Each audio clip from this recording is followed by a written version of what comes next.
इस कार्यक्रम के पुण्यार्चक हैं श्री दिनेश सर्वेश अखिलेश पाटनी AUM कैपिटल कोलकाता। स्वर्गीय परम श्रद्धेय पंडित श्री रतनलाल जी बेनाड़ा की स्मृति में शंका समाधान के पुण्यार्चक है बेनाड़ा उद्योग limited in technical collaboration with NTE Korea AHL Jain group company. स्वर्गीय श्रीमती हेमलता बेन एवं इंद्रवदन चुन्नीलाल घिया, स्वाति एवं नीलेश घिया, अनीशी एवं Anish Ghiya. Vidyasagar consultancy, calibration of measuring instruments, HVAC validation, thermal mapping, office SF05 and 06, Shriji gold, near Narayan Gurukul circle, opposite Ballabh duplex Dabhoi, Waghodia ring road, बड़ोदरा 390025, गुजरात, इंडिया। नरेंद्र कुमार जैन, गुरु कृपा परिवार, रायपुर। स्वर्गीय श्रीमती मंगला, स्वर्गीय श्री जम्बू कुमार गांधी की पुण्य स्मृति में श्रीमती कल्पना धर्मपत्नी श्री भारत जम्बू कुमार गांधी निवासी निमगांव केतकी, तहसील इंदापुर, जिला Pune, Maharashtra. Creative seating systems, Pune. 29 सितंबर को श्रीमती अनीता जैन की पुण्य स्मृति में पुण्यार्चक परिवार श्री विनय जैन पति, शिखा जैन बेटी, सिद्धार्थ जैन देवता, V Shah and company, 475 Patparganj industrial area, Delhi.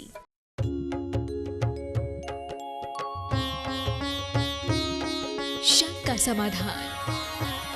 बोलिए श्रवण संस्कृति उन्नायक प्रातः स्मरणीय संत शिरोमणि परम पूज्य 108 आचार्य गुरुवर विद्यासागर जी महामुनिराज की जय जय जय।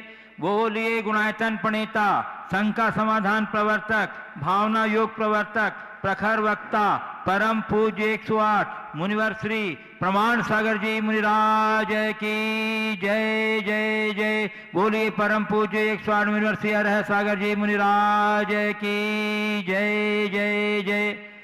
प्रिय बंधुओं, पारस चैनल, जिनवाणी चैनल एवं प्रमाणिक ऐप के माध्यम से प्रसारित होने वाले आज के शंका समाधान कार्यक्रम से जुड़े देश एवं विदेश के सभी श्रद्धालुओं का श्री दिगंबर जैन पंचायत कटनी, श्री दिगंबर समाज कटनी, धर्म प्रभावना समिति कटनी की ओर से हार्दिक हार्दिक अभिनंदन। मैं आपको लिए चलूं शंका समाधान की ओर। इसके पूर्व रोज की तरह हम लोग सामूहिक रूप से पूज्य देव के चरण कमलों में त्रिवार नमोस्तु निवेदित करते हुए उनके मंगलमय आशीर्वाद से अपने को अभिषेक करके साथ करेंगे। तो चलिए हाथ जोड़िए, मस्तक झुकाइए और बोलिए मेरे साथ, नमोस्तु गुरुदेव, नमोस्तु गुरुदेव, नमोस्तु गुरुदेव। बंधुओं, जैसा कि कल मैं आपको बताया था कि आचार्य श्री विद्यासागर जी महाराज के अवतरण दिवस के उपलक्ष्य में जिनवाणी चैनल पर सुर विद्या का पुनः प्रसारण किया जा रहा है। आपसे निवेदन है कि आप इस कार्यक्रम में पूरी उपस्थिति के साथ भाग लें। यह कार्यक्रम सोमवार, बुधवार और शुक्रवार को मध्याह्न 1 बजे प्रसारित होगा और दोबारा रिले ये होगा इसका प्रतिदिन रात 11 बजे से होगा जिनवाणी चैनल पर।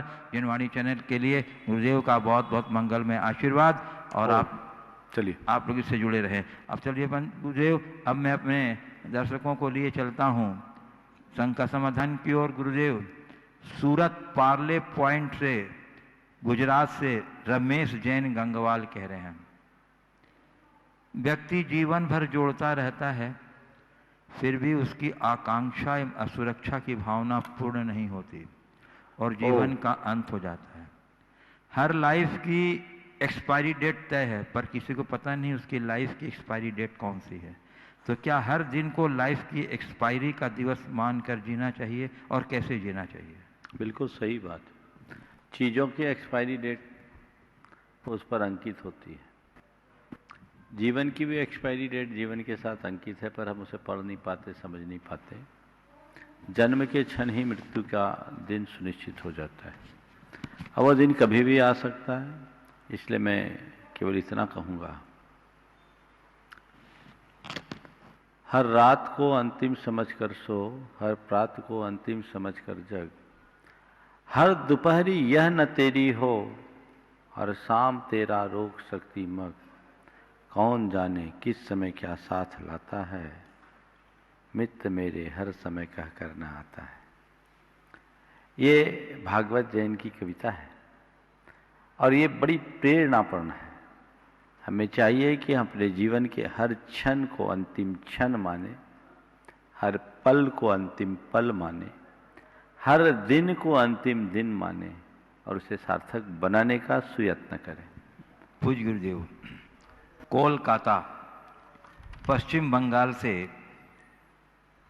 श्री अभिषेक बेनाड़ा कह रहे हैं, महाराज श्री, अगर सड़क पर रुपये या किसी की कोई कीमती चीज पड़ी हो और आसपास वालों से पूछने पर कोई उसका ऑनरशिप क्लेम न करे तो एक रिस्पॉन्सिबल सिटीजन को क्या करना चाहिए? कृपया ऐसा कोई मार्ग बताएं जिससे अस्तेय धर्म का पालन भी हो जाए और वह करेंसी या प्रॉपर्टी किसी गलत इंसान के हाथ में ना पड़े। देखिए, सार्वजनिक स्थलों में अगर ऐसा होता है तो सुरक्षात्मक दृष्टि से उठाकर वहाँ की अथॉरिटी को वो दे दें और उसकी एक सूचना दे दी जाए कि कोई व्यक्ति यदि इसका क्लेम करे, मांगे तो उसे दे दिया जाए पहचान जानकर। सड़क चलते किसी चीज़ को उठाना उचित नहीं है, क्योंकि वहाँ आप उस व्यक्ति तक नहीं पहुँचा सकते। कहीं आपने उठा लिया और उधर पीछे से उसका वास्तविक व्यक्ति जिसकी वो चीज़ें खोई है वो पीछे से आए तो वो उसे पा नहीं सकेगा। इसलिए ऐसे में यथास्थिति ही उसे छोड़ देना चाहिए। अब जो है सो है, हम उसको क्या कर सकते हैं। गिरी हुई वस्तु को इस तरह से उठाना एक प्रकार से चोरी है। पूज्य गुरुदेव, चौराई छिंदवाड़ा मध्य प्रदेश से अनिल गंगवाल कह रहे हैं, गुरुदेव, मकान में वास्तु का कितना महत्व है? वास्तु या घर पर फलदार पर कथनानुसार अशुभ पेड़ लगा होने के कारण कोई जनहानि हो सकती है, तो मकान अपनी सुविधा से बनाया जाना चाहिए या वास्तु के हिसाब से? महाराज जी मार्गदर्शन देने की कृपा करें। देखिए, वास्तु के विषय में मैंने अनेक बार प्रकाश डाला है। मैं एक ही पंक्ति में बात दोहराता हूँ, वास्तु को मानो, वास्तु का हवा मत मानो। नया निर्माण करो तो यथासंभव वास्तु का ध्यान रख करके करो। पुराने चीज़ों में यदि पहले से कुछ निर्मित है तो ज़्यादा विकल्प न करो, और उसमें वास्तु का विचार तभी करो जब आप उसे पूरा मिटा करके ठीक करने की स्थिति में हो, अन्यथा आपके दिमाग में एक चल और बैठ जाएगा। और जहाँ तक पेड़ वेड़ की बात है, अगर मैं कुछ कहूँगा तो तुम उसे कटवा दोगे तो मेरे सिर पर पाप और पड़ेगा। इसलिए मैं इस विषय में कुछ नहीं कहना चाहूँगा। आप किसी अच्छे वास्तु के कंसल्टेंट से संपर्क करें। पूज्य गुरुदेव, इंदौर मध्य प्रदेश से कीर्तिश दोषी कह रहे हैं, गुरुदेव, हम प्रायः जब कभी बोलने लगते हैं तो धारा प्रवाह बोलने लगते हैं, लेकिन उसमें हमें यह ध्यान नहीं रहता है आगे पीछे का संदर्भ क्या है, कॉन्सिक्वेंसेस क्या है। तो गुरुदेव, हम कैसे अपने फ्लो को कंट्रोल करें और इमोशन को कंट्रोल करें, कोई बात रखते हुए? बोलना एक कला है, पर क्या बोलना, कैसे बोलना और कितना बोलना, उससे बड़ी कला है। हमें अपने भीतर विकसित करनी चाहिए। बोलना मात्र उपलब्धि नहीं है, अवसर के अनुकूल, प्रसंग और संदर्भ के अनुकूल वचनों का बोलना ही सही अर्थों में बोलना है। तो हमें बोलते समय इन बातों का विवेक रखना चाहिए। कुछ लोग हैं जो भावनाओं के बहाव में कुछ तो भी बोल देते हैं और बड़ा पश्चाताप करते हैं। ऐसे लोगों के लिए ये पंक्ति बार बार दोहराना चाहिए, कम बोलो, धीमा बोलो, मीठा बोलो। कम बोलो, धीमा बोलो, मीठा बोलो, अथवा सही बोलो, सार्थक बोलो। सही बोलो, सार्थक बोलो। ये कमांड यदि आप निरंतर दोहराएंगे तो आप बोलते समय अपने आप पर नियंत्रण रखने की क्षमता विकसित कर पाएंगे। बहुधा लोग ये नियंत्रण खो देते हैं क्योंकि उनके सबकॉन्शियस में ऐसे ही संस्कार जमे हुए हैं। उन्हें नियंत्रित करने के लिए आपको अपने भीतर एक अंकुश जगाना होगा और ये कमांड ऐसे अंकुश में सहायक बनेंगे। पूज्य गुरुदेव, इंदौर मध्य प्रदेश से श्रीमती प्रियंका महेंद्र जैन कह रहे हैं, गुरुदेव, सकारात्मक विचार और शुद्ध आचार व्यक्ति के व्यक्तित्व को सर्वव्यापी बना सकते हैं, ऐसा सभी लोग समझते हैं। लेकिन जहाँ इसे स्वयं पर लागू करने की बात आती है तो इससे लोग पीछे हटते चले जाते हैं। ऐसा क्यों होता है गुरुदेव, इसका समाधान? देखिए, चीज़ें अगर कहने तक सीमित है तो यही होगा, और अगर वो हमारी कथनी की जगह करनी में उतर जाए तो ऐसा कुछ नहीं होगा। सिद्धांत किसी व्यक्ति के लिए नहीं होते, ये सार्वभौमिक और सार्वकालिक है। जो इन्हें अपनाते आत्मसात करते हैं उनके जीवन में बेहतरी घटित होती है। तो हम अपना आत्मसात कराएं और अपने जीवन को आगे बढ़ाने की कोशिश करें। इसके लिए हमें अधिक सोचने की आवश्यकता नहीं है। लेकिन हम बातों को केवल बातों तक सीमित रख करके चलेंगे तो कुछ भी हासिल नहीं कर सकेंगे। पूज्य गुरुदेव, कटनी मध्य प्रदेश से श्रीमती चंद्र प्रभा जैन कह रही हैं, गुरुदेव आजकल हर व्यक्ति तेज रफ्तार में संघर्षरत है और साथ में ये भी सोचता है हम इतनी मेहनत करते हैं, नतीजे अनुकूल नहीं मिलते। गुरुजी ऐसा क्यों है? फिर से तेज रफ्तार में संघर्षरत है और सोचता है कि हम इतनी मेहनत करते हैं, नतीजे अनुकूल नहीं मिलते, तो गुरुजी ऐसा क्यों है? देखिए, संघर्ष करना अच्छी बात है, पर तेज रफ्तार की संघर्ष से उपलब्धि हो कोई जरूरी नहीं। हमें अपनी चाल से चलना चाहिए। मैं एक प्रसंग बताता हूँ। शिखर जी की वंदना कर रहा था, मेरे साथ कुछ लोग चल रहे थे, एक ग्रुप भी था। सब लोग सामान्य चाल से चल रहे थे। उनके बीच एक युवक था। वो कह रहा, तुम लोग बहुत धीमे चल रहे हो, मैं देखो कैसे चलता हूं। वो तेज रफ्तार से आगे बढ़ गया। मेरे साथ के लोगों ने कहा, महाराज हम लोग भी तेज अपनी रफ्तार बढ़ाएं। बोले, अगर सफलतापूर्वक शिखर पर चढ़ना है, सुखपूर्वक चढ़ना है, तो अपनी चाल से चलो। उसकी रफ्तार की कहानी तुम्हें आगे मिलेगी। वो चला तो गया, करीब 1.5 किलोमीटर पहले वो हमें क्रॉस किया था और हम लोग आगे गए। गंधर नाला पे के पास पहुंचे उससे पहले ही वो एक खाट पर पड़ा था, उसकी हालत खराब। अब वो बोल रहा, अब तो मुझसे चला ही नहीं जाएगा। पाँव जवाब दे रहे हैं। हमने कहा, भैया यदि तू अपनी चाल से चला होता तो तेरी ये दुर्दशा नहीं होती। पहाड़ी पर तेज चाल से चलने वालों का ऐसा ही हाल होता है। चलो, धीमे धीमे चलो, सही दिशा में चलो।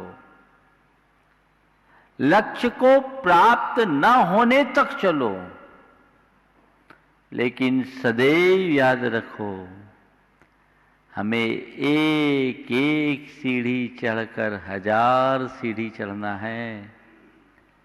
एक साथ 100 सीढ़ी चढ़ने की कोशिश नहीं करनी है। आज हर कोई इंस्टेंट चाहता है, एक साथ 100 सीढ़ियां चढ़ना चाहता है, जो हमारी व्यवस्थाओं के अनुकूल नहीं है। इसलिए हमें चाहिए हम अपनी गति से चलें, संघर्ष करें, कड़ा संघर्ष करें, पर गति अपने पैरों के अनुकूल ही रखें, तभी आप अपने गंतव्य तक पहुंच सकोगे। अन्यथा कहीं भी गच्चा खा जाओगे। लक्ष्य भी ठीक रहना, लक्ष्य भी सही दिशा में, सही गति।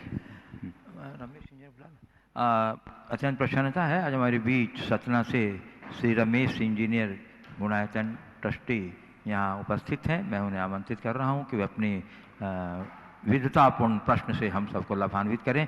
गुरुदेव, जब तक वो पहुँच रहे हैं, छिंदवाड़ा से एक प्रश्न है गुरुदेव, मध्य प्रदेश से साक्षी बाझल का। साक्षी बाझल कह रही हैं, गुरुदेव मैं ऐसा क्या करूं जिससे मैं लोगों की एक्सपेक्टेशंस पूरी कर सकूं, क्योंकि लोगों को अगर मैं अच्छा करती हूं तो वे लोग याद नहीं रखते, अगर मैं कुछ छोटी सी गलती भी कर दी तो लोग हमेशा उसको याद रखते हैं। तो मैं कैसे लोगों की एक्सपेक्टेशन को पूरा कर सकूं? देखिए, दुनिया की एक्सपेक्टेशन को पूरा कर पाना शायद किसी के बस की बात नहीं। हमारी कोशिश होनी चाहिए कि हम लोगों की अपेक्षाओं में यथासंभव खरे उतरे, उसे पूरी करने की पूर्ण कोशिश करें। लेकिन इतना सब कुछ करने के बाद भी लोगों को कमी दिखे तो हताश न हो, उसे विनम्रतापूर्वक स्वीकार करें और यथासंभव सुधारने की कोशिश करें। यदि कोई हमारी कमियां निकालते हैं तो हमें उसे स्वीकार लेना चाहिए, क्योंकि एक कमी भी हमारी प्रगति का कारण बनते हैं। आलोचक भी हमारी आंखें खोलते हैं, तो घबराना नहीं चाहिए। आप अपना काम कीजिए, अपनी तय किसी की उपेक्षा न करें, यह आपकी कोशिश होनी चाहिए। सामने वाले की अपेक्षा पूरी हो या ना हो। Shri Ramesh ji, engineer, कुणाटन trustee, Satna. नमोस्तु महाराज। मुनिदेव के चरणों में नमोस्तु। महाराज, हिंदी में एक शब्दकोश, हिंदी शब्दकोश में एक शब्द आता है अपूर्ण। अपूर्ण से आ को विलोपित करने का कोई सरल मंत्र हो तो बताएं। अपूर्ण से आ को विलोपित करने का कोई सरल मंत्र हो तो बताएं। अपूर्ण से क्या बोला? आ को हटाने का। हाँ, आ को विलोपित करने का। ग्लोबेशन। साथ और साथ ही साथ क्या कोई व्यक्ति पूर्णता को प्राप्त कर सकता है? बहुत अच्छा शब्द। अपूर्ण के आ को हटाने का रास्ता बता दें ताकि पूर्णता को पा सके। बहुत अच्छी बात है, बड़ा सरल काम है। अपूर्णता के आ को हटाने के लिए मैं हटाना तो नहीं चाहता, अपूर्णता के आ को उपयोग में लाना चाहता हूं। अगर अपूर्णता के आ का उपयोग करने लगे तो हम पूर्णता को पा सकते हैं। वो आ क्या है? अभ्यास। सतत अभ्यास करें। ये अभ्यास ही हमारी साधना, ये प्रैक्टिस है। तो अभ्यास के बल पर हम अपूर्णता से पूर्णता को पा सकते हैं। अंग्रेजी की कहावत है, practice makes a man perfect. अभ्यास हर मनुष्य को परिपूर्ण बनाता है। इसलिए आ को हटाए नहीं, आ को अपनी प्रेरणा का आधार बनाए। जब भी अपनी कोई अपूर्णता का एहसास हो, अभ्यास शुरू करो। एक एक अपूर्णता का एहसास करके उसे हटाने का अभ्यास करोगे, पूर्णता को पाते जाओगे। तो अपूर्ण के आ को हटाओ, ये मुझे कम जच रहा है। अपूर्णता को का एहसास करके उस आ से कुछ प्रेरणा लो और अच्छा अभ्यास करो। जीवन की उन्नति होगी।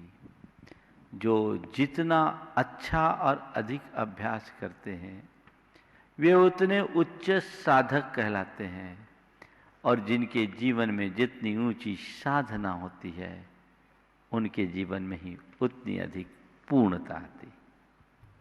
नमस्ते। पूज्य गुरुदेव, बीना मध्य प्रदेश से प्रोफेसर डॉक्टर अजित कुमार जैन कह रहे हैं, महाराज श्री, किसी ने कहा कि जिंदगी छोटी नहीं होती है, लोग जीना ही देरी से शुरू करते हैं, और जब तक रास्ते समझ में आते हैं तब तक लौटने का वक्त हो जाता है। महाराज श्री, सही समझ सही समय पर कैसे आए, मार्गदर्शन देने की कृपा करें। बहुत अच्छा वाक्य है। जिंदगी छोटी नहीं होती, लोग जीना ही देरी से करते हैं। जब तक रास्ते समझ में आते हैं, जब तक रास्ते समझ में आती हैं तब तक लौटने का वक्त हो जाता है। तब तक लौटने का वक्त हो जाता है। सही समय पर सही समझ कैसे विकसित करे। देखिए,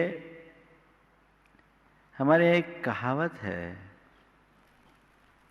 जब जागो तभी सवेरा। पहले सवाल के उत्तर में मैंने एक बात कही थी, हर समय को अपने जीवन का आखिरी समय मान करके चलो, तो तुम्हें वही समय सही समय बनाने का समय मिल जाएगा, समझ आ जाएगी। वे लोग जो केवल समय के इंतजार में अपना समय खोते हैं, वे कुछ भी हासिल नहीं कर पाते। लेकिन जो अपने समय का मूल्य समझकर समय का उपयोग करते हैं, वे जीवन की समझ विकसित करके सब कुछ पा जाते हैं। तो हम सही समय को समझें और उसके लिए अपने अंदर जागरूकता लाएं, तभी इस मुकाम तक पहुंच सकेंगे। पूज्य गुरुदेव, उदयपुर राजस्थान से किंजल जैन पूछ रही हैं, महाराज जी, मेरे मन के भाव अच्छे हैं और मैं चाहती हूँ कि मैं देने वाली आत्मा बनूं, परंतु गुरुदेव एक समस्या है मेरे साथ कि मेरे पास वो सब होने के बाद भी मेरे मन में ऐसा भाव नहीं आ पाता कि मेरे पास जो है वो मैं किसी और को बांट दूं या उसे शेयर करूं। Gurudev, I want to change this behaviour of mind, but हो नहीं पा रहा है। होता भी है पर देखकर मेरा मन थोड़ा दुखी हो जाता है। कृपया समाधान बताएं। देखिए, अपनी भावना को संकल्प में बदलिए। इच्छा होना, भावना होना सामान्य बात है, लेकिन भावना को संकल्प में बदल लेना ही जीवन की वास्तविक उपलब्धि है। तो जो भी भावना है उसे संकल्प में परिवर्तित कीजिए। जो आप चाहते हैं उसके लिए संकल्पित हो जाइए। संकल्पित होते ही जीवन में सब कुछ पलट जाएगा। और अगर संकल्प लेने में मन कमजोर पड़ता है तो बार बार बार बार वही बात दोहराइए कि मुझे ये करना है, मुझे ये करना है, मुझे ये करना है। जीवन की दिशा बदलेगी। पूज्य गुरुदेव, कटनी मध्य प्रदेश से श्री सेठ सुभाष जी जैन, निदेशक धर्म पाहुना समिति कटनी, कहते हैं, गुरुदेव, झाड़ू जब तक बंधी रहती है तब तक वो कचरे को साफ करती है, खुल जाने पर वो कचरा हो जाती है। ऐसे ही परिवार, समाज और धर्म से बंधे रहें तो ही आगे बढ़ सकते हैं, पर आजकल ऐसा कम दिखाई देता है। महाराज जी, हम सब बंधे रहें और धर्म पर बढ़ते रहें, ऐसा मार्गदर्शन दे। बंधे रहेंगे के लिए क्या करें? बहुत अच्छा वाक्य है कि झाड़ू जब तक बंधी रहती है तो कचरा साफ करती है और खुल जाने पर वो खुद कचरा बन जाती है। हमें प्रेरणा लेना चाहिए। झाड़ू जैसी मूल्यहीन वस्तु भी बंधी रहने पर उपयोगी होती है और खुल जाने पर उसकी उपयोगिता समाप्त हो जाती है। ये जीवन की एक बड़ी सच्चाई है और इससे प्रेरणा लेकर के हम अपने आप को बंधन में बांधे, धर्म की, मर्यादा की, प्रेम के बंधन में यदि हम बांधते हैं तो वो हमारे जीवन की एक बड़ी उपलब्धि बन सकती है और उससे हम अपने जीवन के लिए कुछ अच्छा कर सकते हैं, अच्छा घटित कर सकते हैं। ये प्रयास हमारा होना चाहिए। उसके लिए हमें सतत जागरूक रहने की ज़रूरत है, तत्पर रहने की ज़रूरत है। और अगर ऐसा हम नहीं करते तो हमारी उपयोगिता खत्म होती है। यथार्थ यही है कि चाहे आध्यात्मिक क्षेत्र हो या पारिवारिक सामाजिक, पारिवारिक सामाजिक क्षेत्र में व्यक्ति को एकता के बंधन में बंधना जरूरी है और धार्मिक और आध्यात्मिक क्षेत्र में व्यक्ति को मर्यादा और संयम के बंधन में बंधना जरूरी है। जब तक हम संयम और मर्यादा की बंधन में बंधे हैं, ये मान के चले हमारे जीवन में उपयोगिता है। व्यवहारिक जीवन में जब तक हम एकता के सूत्र में बंधे हैं, हमारी ताकत है, हमारी उपयोगिता है, हम अपना कुछ अच्छा कर सकते हैं। इसलिए हमेशा मन में एक ही संकल्प दोहराएं, मुझे बंधन में बंध कर रहना। पूज्य गुरुदेव, कटनी मध्य प्रदेश से धर्म प्रभावना समिति कटनी के महामंत्री श्री प्रमोद कुमार जी शास्त्री, परिवार कटनी, कह रहे हैं गुरुदेव, नज़र को बदलो तो नज़ारे बदल जाते। कल हो गया ये सवाल, कहाँ हुआ? हो गया, नज़र को बदलो नज़ारे बदल गए, नज़ारे बदल गए, कल ही हुआ। नहीं, कल तो हुआ है किस्मत सखी, नज़र नज़ारे हो गए, चलो याद है मुझे। हाँ। चलिए गुरुदेव, भीलवाड़ा राजस्थान से एक प्रश्न आया है और उन्होंने कहा है कि नाम प्रकाशित न किया जाए। ठीक है। इनका प्रश्न है गुरुदेव, यदि किसी इंसान के मन में दूसरे के प्रति बहुत गलत विचार और हमेशा उसके लिए बुरा सोचना, उससे बात नहीं करना और हमेशा उससे लड़ने की भावना रखने वाले व्यक्ति की सोच को हम कैसे बदलें कि वो उसके लिए ऐसा न सोचे? महाराज जी, उस सामने वाले इंसान ने हमेशा उनके लिए अच्छा ही सोचा और किया भी है, लेकिन कभी भी उसे सही नहीं समझा, तो ऐसे में इंसान क्या करे? देखिए, एक प्रयोग मैंने कराया। एक व्यक्ति के मन में एक बात बैठी थी कि उसका भाई उसके विषय में हमेशा केवल बुरा ही सोचता है। ये बात उसके मन में गहरे बैठी थी। उसने आकर के मुझसे कहा, महाराज, मैं अपने भाई के लिए मरने मिटने को तैयार हूँ, लेकिन मुझे लगता है मेरा भाई मेरे प्रति अच्छा नहीं सोचता, बुरा सोचता है। महाराज, उससे मैं कैसे बचूं और अपने भाई को कैसे बदलूं? जब उसने मुझसे ये बात कही तो मैंने उससे कहा, तुम एक काम करो, प्रकट में मिलकर के भाई से एक बार तो तुम क्षमा मांगो और भाई से ये कहो, भैया मुझे ऐसा लगता है कि मुझसे बहुत सारी गलतियां अनजाने में हुई है, आप मुझसे बड़े हो और मेरे जीवन को यहाँ तक पहुँचाने में आपका बड़ा योगदान है। आपसे निवेदन है कि आप मुझे क्षमा कर दें, मेरी गलतियों, मेरे भूलों को दूर करें, ताकि मैं अपने जीवन का सुधार कर सकूं। उनसे क्षमा मांगो।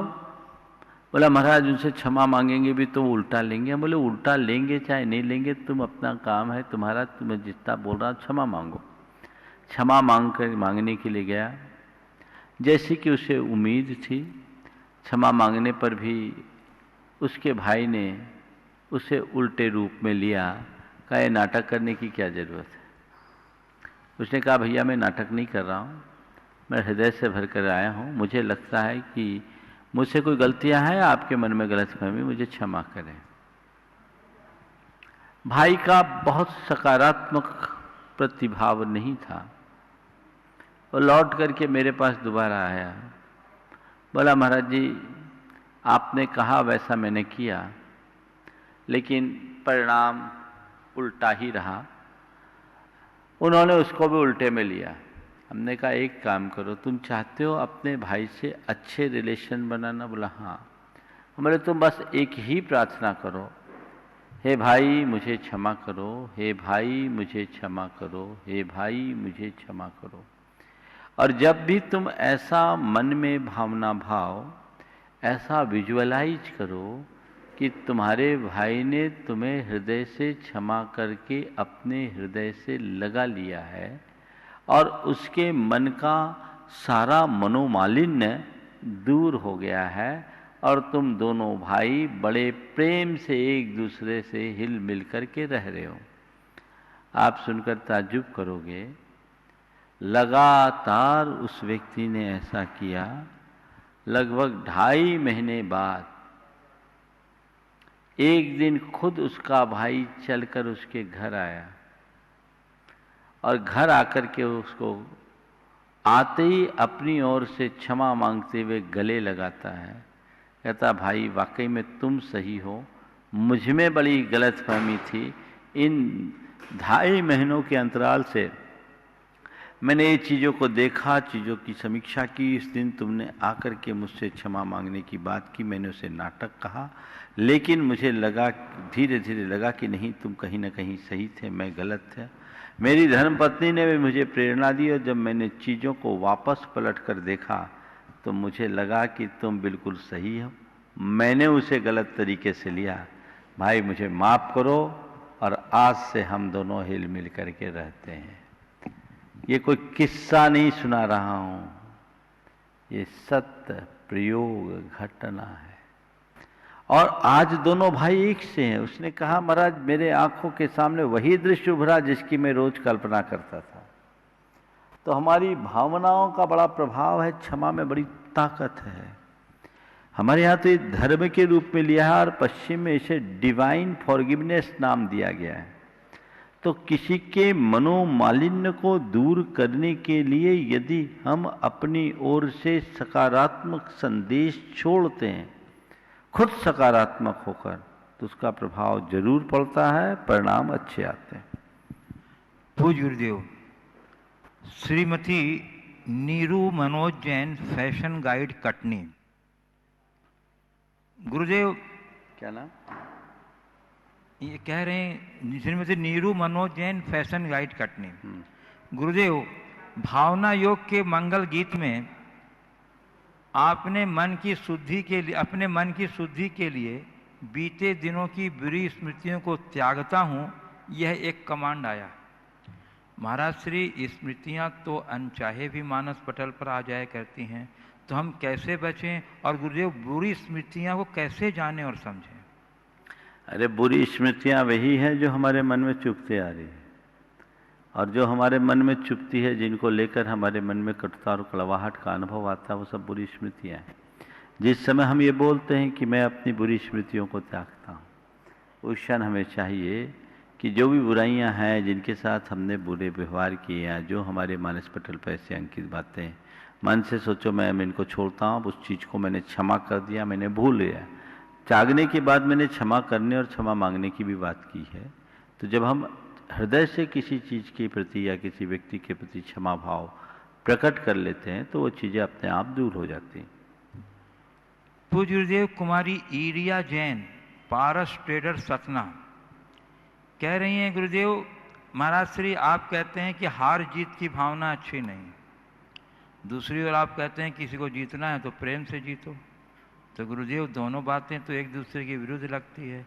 महाराज से क्या प्रेम में हार जाना जीत नहीं कहलाएगा? हार जीत की भावना से कोई काम नहीं करना चाहिए, बिल्कुल यथार्थ है। और मैंने जो ये लोक में ये जो कहा जाता है कि किसी को जीतना है तो प्रेम से जीतो, ये भी सही है। जहां किसी एक की हार और दूसरे की जीत हो, वो खेल है, व्यापार है, सौदा है। और जिसमें दोनों की जीत हो, वो प्रेम है, आनंद है, सुख है। प्रेम से जीतो का मतलब है सामने वाले का दिल जीतो, यानी उसके हृदय में प्रेम प्रकट कर दो।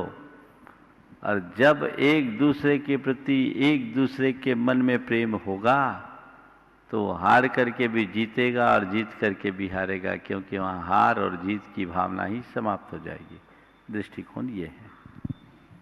पूज्य गुरुदेव, भोपाल मध्य प्रदेश से केवल बैशाखिया कह रहे हैं गुरुदेव, कोविड के चलते समाज के रास्ते बदल गए हैं। धर्म तो शाश्वत है और धर्म के मार्ग पर चलना प्राणी मात्र का कर्तव्य है। तो गुरुदेव, क्या कोविड से हुए परिवर्तनों के अनुरूप समाज को अपने कार्यकलाप आमूल चूल बदल नहीं देना चाहिए? कृपया समाधान। देखिए, समय काल के अनुसार चीज़ें तो बदलती है, हमेशा बदलती आई है, बदलेगी। इस महामारी के कारण भी बहुत सारी चीज़ें बदली और वो बदलेगी, पर ये सब सामयिक व्यवस्थाएं हैं, इसे शाश्वत नहीं मानना चाहिए। सामयिक मूल्य देश काल की परिस्थितियों के अनुसार प्रभावित होते हैं, बदलते हैं, पर शाश्वत मूल्य चिरस्थायी होते, वो बदलते नहीं।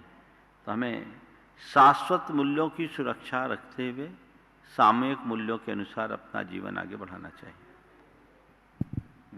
पूज्य गुरुदेव, कटनी मध्य प्रदेश से अयन जैन कह रहे हैं, अपने घर के सदस्य के जन्मदिन पर क्या उपहार देना चाहिए?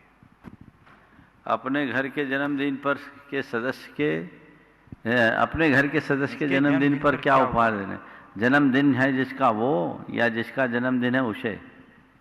देखिए, एक ही लाइन है। हाँ, वह जिसका जन्मदिन है उसे उपहार दिया जाता है। तो घर के सदस्यों का अगर जन्मदिन है, आप उसे उपहार देना चाहें तो मेरी राय में कुछ ऐसा उपहार दें जो उसे एक अच्छी प्रेरणा दे सके, जिससे वो अपने जीवन को सुंदर और अच्छा बना सके। ऐसा उपहार देना चाहिए तो काम में आएगा। लेकिन कभी कभी गड़बड़ हो जाता है। दादी के जन्मदिन में पोते ने दादी को फुटबॉल गिफ्ट किया। दादी के जन्मदिन में पोते ने दादी को फुटबॉल गिफ्ट में दिया। दादी बोली, अरे ये फुटबॉल मेरे गिफ्ट के लायक है क्या? तो पोता बोलता, आपने भी तो मेरे बर्थडे पे मुझे माला गिफ्ट दी थी। समझ गए ना? तो जो उसके लायक है, जिससे वो एक अच्छी प्रेरणा पा सके, वही उपहार स्वरूप देना चाहिए।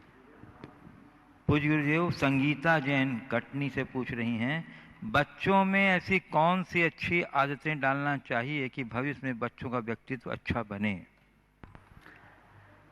देखिए, बचपन हमारे जीवन की नींव है। बचपन में बच्चों के हृदय में जैसे संस्कार डाले जाएं, कालांतर में वे पल्लवित होते हैं और उनका संपूर्ण जीवन वैसा ही होता है।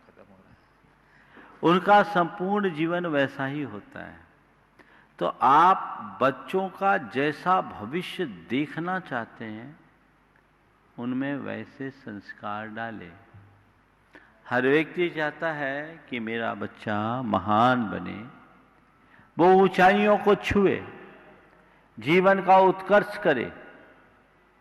तो हमें चाहिए कि हम बच्चे को वैसा संस्कार दें और संस्कार देने के लिए उसे वैसा वातावरण दें। सबसे पहला काम, आप बच्चों को जैसा देखना चाहते हैं वैसा वातावरण दें।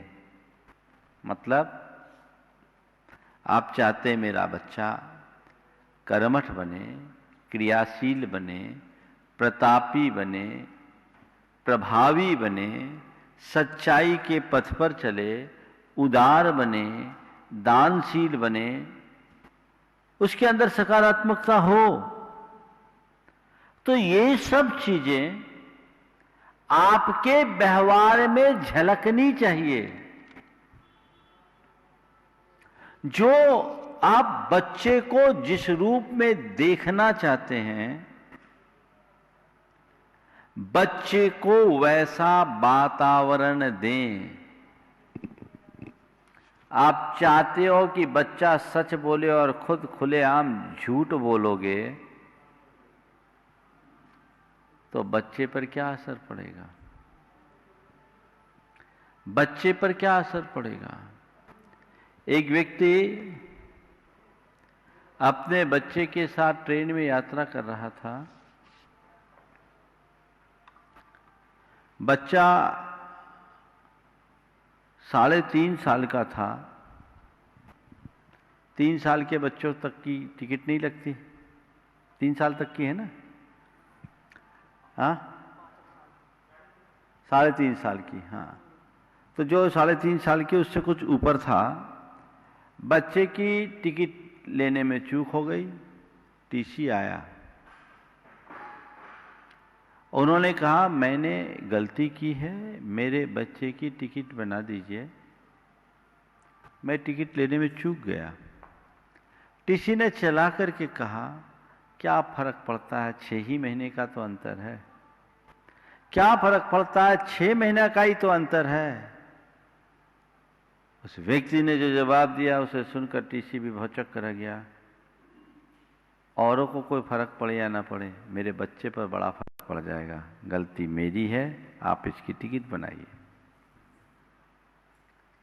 अगर आप बच्चों में अच्छाइयां देखना चाहते हैं तो आप उसके अंदर अच्छाइयों के संस्कार डालिए, और अच्छाइयों के संस्कार डालने के लिए अच्छाइयों का वातावरण बनाइए, तब कुछ कर पाएंगे। प्रायः देखने में ये आता है कि लोग संस्कार डालते नहीं हैं, संस्कार थोपते हैं। संस्कार थोपने की चीज नहीं है, संस्कार गढ़ने की चीज है। बच्चों के दिल दिमाग में वो बात बैठ जानी चाहिए कि मुझे ये करना है और ये नहीं करना है। तो आप अच्छा वातावरण दें। दूसरी बात, बच्चों के भावनाओं को आप समझकर उन्हें आगे बढ़ाने की कोशिश करें। उनकी भावनाओं की कद्र भी आपके मन में होनी चाहिए। उनकी भावनाओं को ध्यान में रख करके आपको चलना चाहिए ताकि बच्चे उसे बढ़े। तीसरी बात, आप अपने बच्चों की योग्यता के अनुसार उसे आगे बढ़ाने की कोशिश करें, दूसरों से होड़ न करें।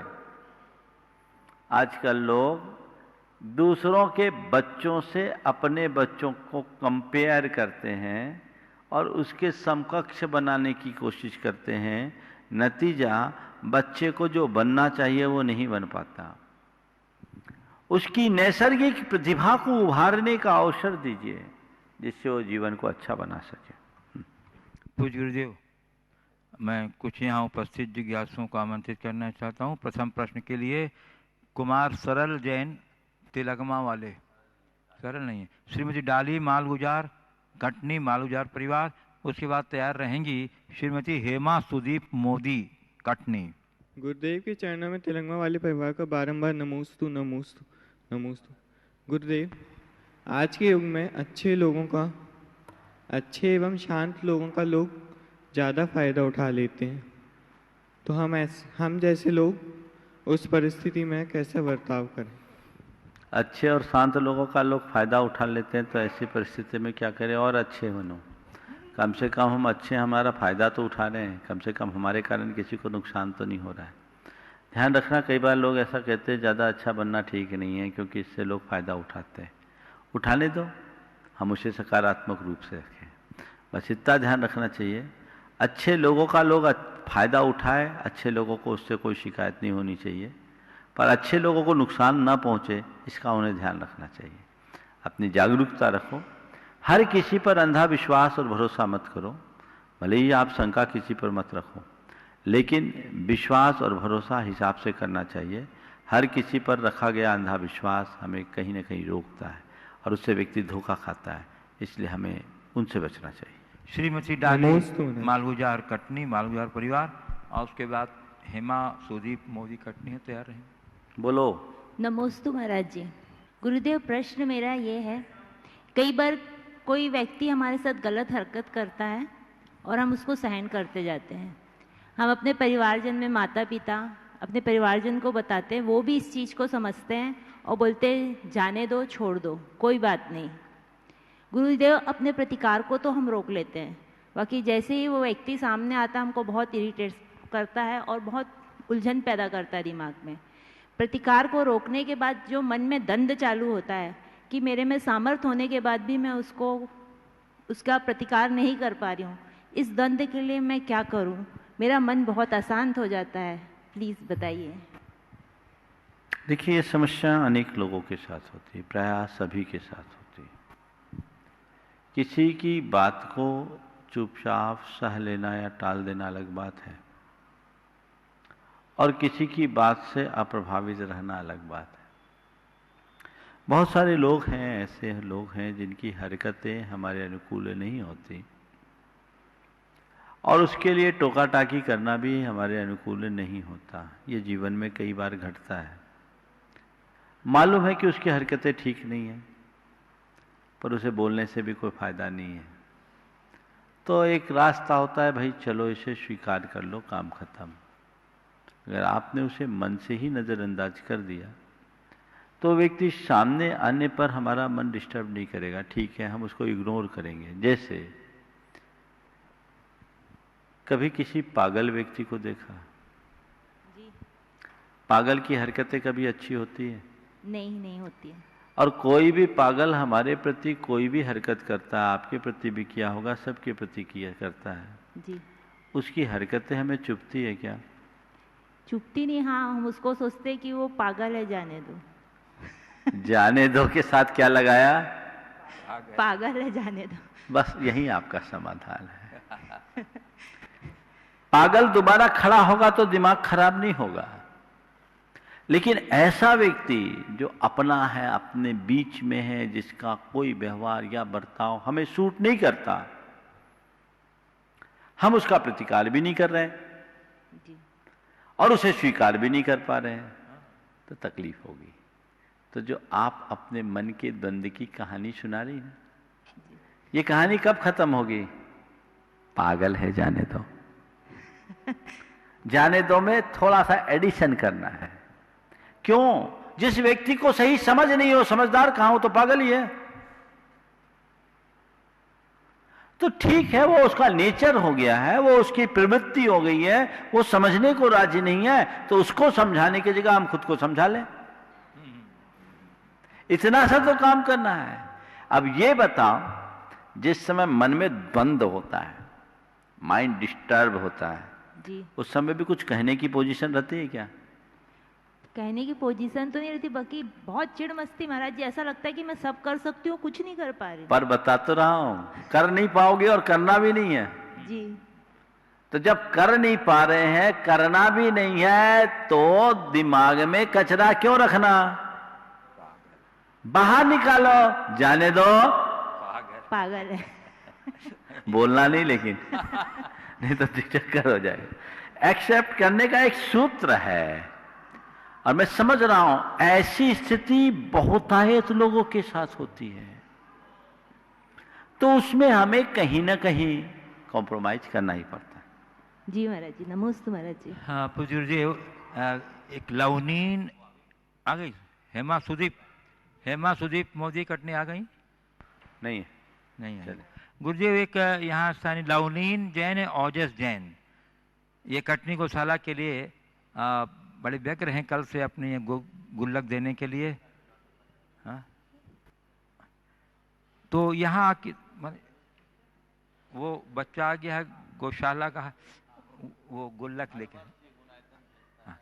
हाँ बंधुओं, ये प्रतिवर्ष अपनी गुल्लक गुनायतन भेजता है, परंतु इस वर्ष चूंकि गुरुदेव यहीं पर हैं और यहीं चतुर्मास संपन्न हो रहा है और कटनी गौशाला में हो रहा है, इसलिए इतनी इसकी भावना बनी है कि कटनी गौशाला में दिया जाए।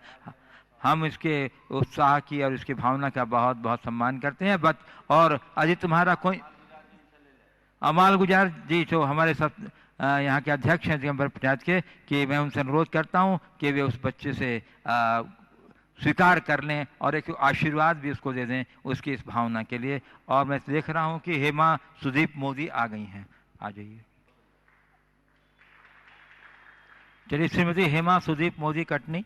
महाराज श्री जी के चरणों में कोटिशा नमोस्तु। महाराज जी, आपने तत्वाश्रुति क्लास में कहा था कि प्रश्न पूछने के लिए प्रश्न मत पूछो, समाधान के लिए पूछो। गुरु महाराज जी, जिज्ञासाएं तो बहुत होती है, परंतु प्रायः ये बेजिज्ञासाएं समाधान का विषय भी नहीं बन पाती हैं।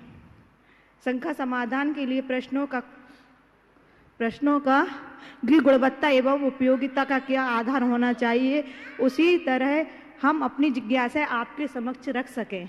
आपका प्रश्न स्पष्ट नहीं हो सका, एक बार और दोहरा दीजिए। महाराज श्री जी, आपने तत्वाश्रुति की क्लास में कहा था कि प्रश्न पूछने के लिए प्रश्न मत पूछो, समाधान के लिए पूछो। एवं जिज्ञासाएं तो बहुत, हम लोग के लिए जिज्ञासाएं तो बहुत होती हैं, परंतु प्रायः वे शंका समाधान का विषय नहीं बन पाती हैं। कई जिज्ञासा ऐसी होती है कि शंका समाधान का विषय नहीं बन पाती हैं। शंका समाधान के लिए प्रश्नों की गुणवत्ता एवं उपयोगिता का क्या आधार होना चाहिए कि उसी तरह हम अपनी जिज्ञासा आपके समक्ष रख सकें। देखिए, संकट समाधान में बहुत सारे प्रश्न आते हैं। विमल जी बताते हैं महाराज, कुछ प्रश्न तो ऐसे आते हैं जो केवल प्रश्न के लिए प्रश्न होते हैं। कुछ प्रश्न होते हैं जो उनकी स्वाभाविक जिज्ञासा तो होती है, लेकिन वो सार्वजनिक करने लायक नहीं होती। तो देखिए, निजी जीवन के प्रश्नों को बिल्कुल नहीं करना चाहिए, और अत्यंत सामान्य सी बातें हैं जिसे आप किसी और से भी पूछ सकते हैं, वो प्रश्न भी यहाँ नहीं करना चाहिए। यहाँ पर केवल वही प्रश्न उपस्थित रखना चाहिए जो सभी के लिए प्रेरणा हो, जो आम लोगों के काम की हो, जिससे लोगों के जीवन में एक संदेश प्राप्त होता हो, वो प्रश्न पूछना चाहिए ताकि सभी की समय का सही उपयोग हो सके। अब गुरुदेव, मैं पूज्य मुनि श्री अरहत सागर जी महाराज के चरणों में प्रार्थना करता हूँ कि गुरुदेव अपने उपयोगी प्रश्न से हम लोग लाभान्वित करें। और तब तक हमारे बीच आज सागर से गुणायतन ट्रस्टी श्री संजय मोदी यहाँ पधारे हुए हैं। मैं उन्हें आमंत्रित कर रहा हूँ, गुरुदेव से आशीर्वाद ग्रहण करें। और दिगंबर जैन पंचायत कटनी के अध्यक्ष श्री संतोष जी मालगुजार से अनुरोध करता हूँ कि वो उन्हें स्मृति चिन्ह दे करके सम्मान करें। और उसमें श्री देव कुमार जी शास्त्री भी श्री देव कुमार जी शास्त्री भी उसमें अपना सहभागी। संजय जी मोदी, अजी मेरी नमोस्तु महाराज श्री। कहते हैं कि पी पी कर विषयों की मदरा मुझ में पागलपन आया, ऐसा कहा है, पढ़ा गया है। तो महाराज श्री, शराब का नशा तो देखने में आ जाता है उसकी हरकतों से, लेकिन विषय कषायों का असर दिखाई नहीं देता है। तो महाराज श्री, इन विषय कषायों के कलंक से कैसे बचे? नमोस्तु महाराज। बहुत अच्छा सवाल है। पीपी के विषयों की मदिरा, मैं दुख पी कर विषयों की मदिरा मुझ में पागलपन आया। हाँ, आपने एक बहुत अच्छा कहा कि शराब के नशा का असर तो व्यक्ति की हरकतों से दिख जाता है, विषयों के प्रभाव का असर कैसे दिखे इसे हम नहीं समझ पाते। देखिए, मेरा तो मानना है जैसे शराब के नशे का असर व्यक्ति की हरकतों से दिखता है, वैसे ही विषयों का भी असर व्यक्ति की हरकतों से दिखता है। और विषयों का असर व्यक्ति की हरकतों से दिखता है कैसे? जब व्यक्ति अपना विवेक खो दे, व्यक्ति की शुद्ध बुद्ध समाप्त हो जाए, व्यक्ति के जीवन की समझ समाप्त हो जाए, तो समझ करके चलना उसके अंदर ये विषयों की लक्षण ही प्रकट हो रहे हैं। जो व्यक्ति जान करके भी अनजान बन जाए, वो विषयों के नशा से जुड़ने वाले लोग हैं। हमें ऐसी प्रवृत्तियों से अपने आप को बचा करके अपने जीवन को बदलने की कोशिश करनी चाहिए। बंधु, श्री गुणायतन ट्रस्टी श्री संजय मोदी सागर का सम्मान कर रहे हैं स्मृति चिन्ह दे करके। श्री संतोष जी मालगुजार कटनी पंचायत के अध्यक्ष, और उनका साथ दे रहे हैं श्री देव कुमार जी शास्त्री, शास्त्री परिवार कटनी। अब बंधुओं, जैसा कि मैंने आपको अवगत कराया है कि आगामी अष्टानिका पर्व के महापावन उपलक्ष्य पर आगामी 22 नवंबर से 30 नवंबर तक अष्टमंडलीय श्री चक्र महामंडल विधान भव्य आयोजन का संपन्न होने जा रहा है। गुरुदेव, मैं आपसे प्रार्थना करता हूं कि आप थोड़ा सा इस आयोजन के महत्ता पर प्रकाश डाल करके हमारे दर्शकों को प्रेरित करें, कृतार्थ करें सर।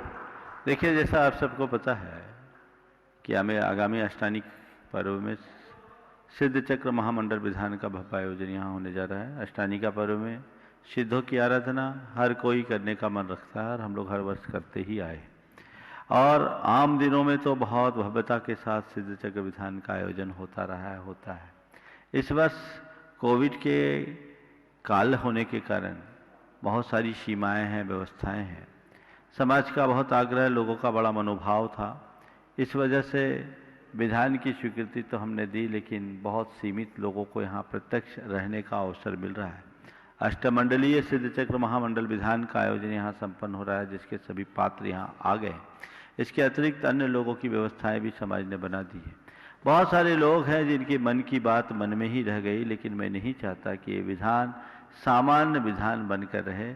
मैं तो चाहता हूँ कि इस वर्ष का विधान पिछले वर्षों के होने वाले विधानों से भी और श्रेष्ठ विधान बने, और वो विधान बनेगा ऐसा मुझे पूर्ण विश्वास है। जैसे इस वर्ष का 10 लक्षण का शिविर पिछले हर वर्षों के शिविर से एकदम अलग हट करके हुआ, जिसमें 18,700 लोग पंजीकृत रूप से उस शिविर में भागीदारी लिए, और अनेक ऐसे लोग हैं जिन्होंने पंजीयन के बिना भी सिद्ध चक्र शिविर का लाभ लिया।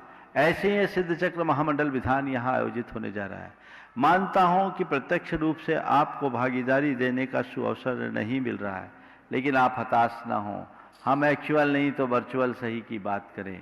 घरों में रह कर के भी आप अपनी सहभागिता पूरी तरह से दे सकते हैं।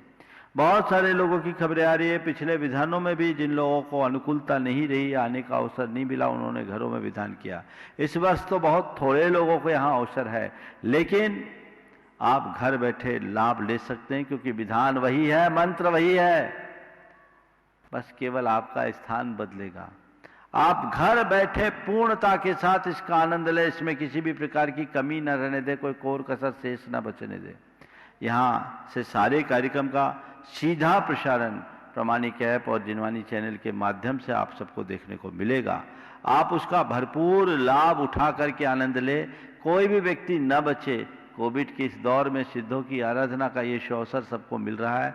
आप प्रत्यक्ष अप्रत्यक्ष रूप से जिस रूप से अपना जुड़ाव इस विधान के लिए प्रकट कर सकते हैं, प्रकट करने की कोशिश करें, क्योंकि ऐसे शुभ अवसर रोज रोज नहीं आते, यदा कदा ही आते हैं। जिन लोगों को ये सौभाग्य मिला है वे तो भाग्यशाली हैं ही, लेकिन जो यहाँ नहीं आ पा रहे हैं वे घर में बैठ करके सिद्ध चक्र मंत्र के मंत्रों का अपने घर में अनुगूंज कराकर महान लाभ के अधिकारी हो सकते हैं। आप सबके अंदर ऐसा ही मनोभाव जागृत हो और पूर्ण उल्लास, उमंग और उत्साह के साथ इस विधान की संपन्नता में अपनी सहभागिता दें। और जो भी लोग इससे जुड़ना चाहते हैं वे अपनी बात, अपनी सूचनाएं, अपनी प्रविष्टि, जैसा आपको प्रामाणिक ऐप में हमेशा देने के लिए कहा जाता है, आप दे दें। समिति से संपर्क करके दे दें, ताकि उसकी पीडीएफ, पुस्तक की पीडीएफ या अन्य सामग्री आपको वहां पहुंचाई जा सके, या आप प्रत्यक्ष रूप से भी उसे उपलब्ध कर सकें और खूब भाव भक्ति के साथ सिद्ध चक्र विधान का पूर्ण आनंद ले सकें और अपने जीवन को सफल और सार्थक बना सके, इसे अपने जीवन की लाइफ टाइम अचीवमेंट बना सके। इसी शुभ भाव के साथ मैं यहीं पर विराम दे रहा हूं। बोलिए परम पूज्य आचार्य गुरुवर श्री विद्यासागर जी महाराज। बोलिए परम पूज्य स्वामी यूनिवर्सिटी प्रमाण सागर जी महाराज की जय। परम पूज्य स्वामी सागर जी महाराज की जय। नमोस्तु गुरुदेव, नमोस्तु गुरुदेव।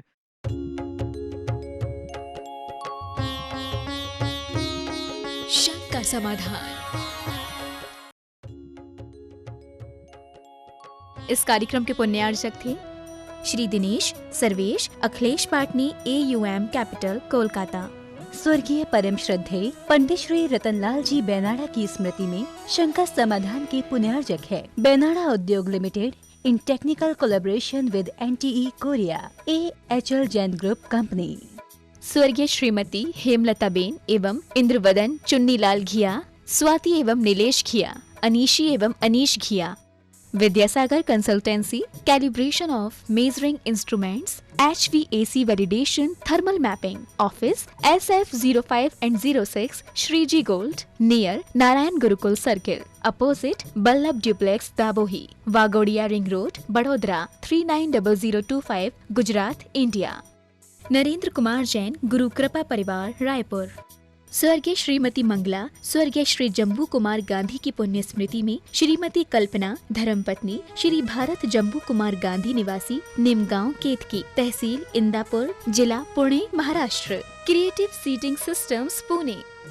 29 सितंबर को श्रीमती अनीता जैन की पुण्य स्मृति में पुण्यार्चक परिवार श्री विनय जैन पति, शिखा जैन बेटी, सिद्धार्थ जैन देवता, V Shah and company, 475 Patparganj industrial area, Delhi.